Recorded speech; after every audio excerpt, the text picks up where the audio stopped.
The night my wife told me she was pregnant, she cried happy tears and pressed my hand to her stomach, whispering, "We did it." I smiled, kissed her forehead, and felt nothing but a hollow calm. She thought I believed the baby was mine. She thought the surprise in my eyes was joy. What she didn't know was that I'd already counted the weeks, reread the messages, and confirmed the truth days earlier. Every morning since, she hummed while making coffee, glowing with confidence. And every morning, I quietly waited, planning the moment everything would finally come apart. We'd been married 7 years, steady but worn thin around the edges. Laura was organized, cheerful, always planning ahead. I was predictable, reliable, the man who paid bills on time and fixed leaky sinks. We talked about kids in theory, never in urgency. "Maybe next year," she'd say, scrolling her phone. Work had pulled us apart, her late marketing meetings, my early construction shifts. Still, I trusted her. We shared calendars, bank accounts, routines. That trust was the foundation of everything I thought we were building. Which is why the betrayal didn't arrive like an explosion. It crept in quietly, disguised as normal life. The pregnancy changed our rhythm overnight. She taped ultrasound photos to the fridge, started prenatal vitamins, and sent me links to cribs. "Do you like this one?" she asked, beaming. I nodded, doing mental math instead. I remembered the night she came home smelling like unfamiliar cologne, the sudden gym memberships, the password change on her phone. When I hesitated, she squeezed my hand. "You're scared, right? We'll be great parents." I almost laughed at how easily she misread me. Fear wasn't what tightened my chest. It was the weight of knowing and pretending not to. The stakes were heavier than just a broken marriage. We'd just put a down payment on a house, drained most of our savings. Our families were already celebrating, planning baby showers. My mother called every Sunday asking how her grandbaby was doing. Laura basked in it, soaking up attention. "This feels like a fresh start," she said one night. I stared at the ceiling, thinking about mortgages, legal responsibilities, and a child who wasn't mine. Walking away now would mean burning everything. Staying silent meant living a lie. I realized I needed proof so solid it would end the story, not start arguments. Suspicion had begun months earlier with a name I didn't recognize lighting up her phone, Evan, work. She'd smile at texts, angle the screen away. "Just a coworker," she said casually. One night, while she showered, a notification buzzed. I didn't open it, but the preview read, "Last time was risky." My hand shook.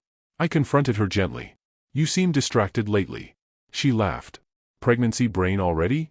That was the moment I stopped asking questions and started observing. Dates, times, absences. I wrote everything down in the Notes app, building a timeline she couldn't erase.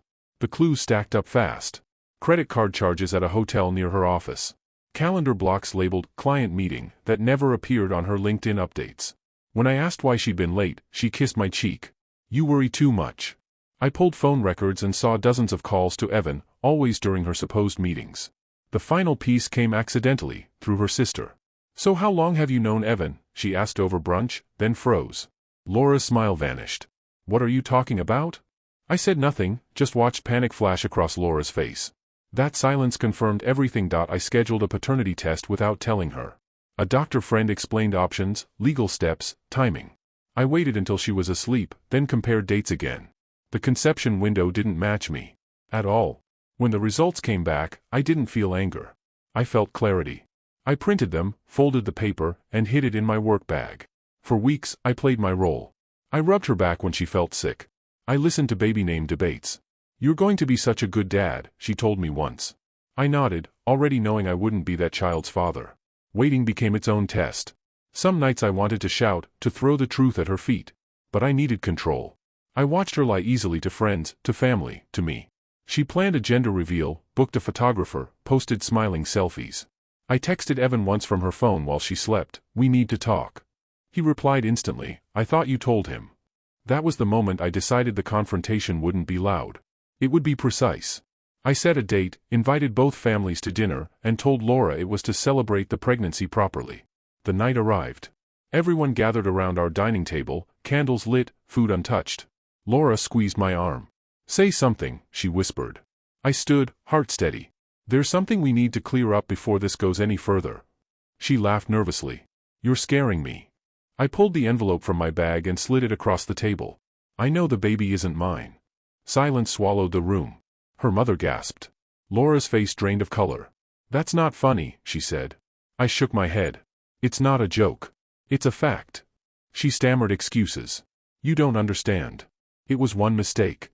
I turned to the doorway as Evan stepped in, pale and shaking. I asked him to come, I said calmly. Since he's the father. Chaos followed. Laura screamed, you said you'd never tell. Evan whispered, I thought you handled it. Our families watched, stunned. I laid out everything, dates, messages, test results. No yelling, no insults. Just truth. When Laura reached for me, crying, I stepped back. You took my choice away, I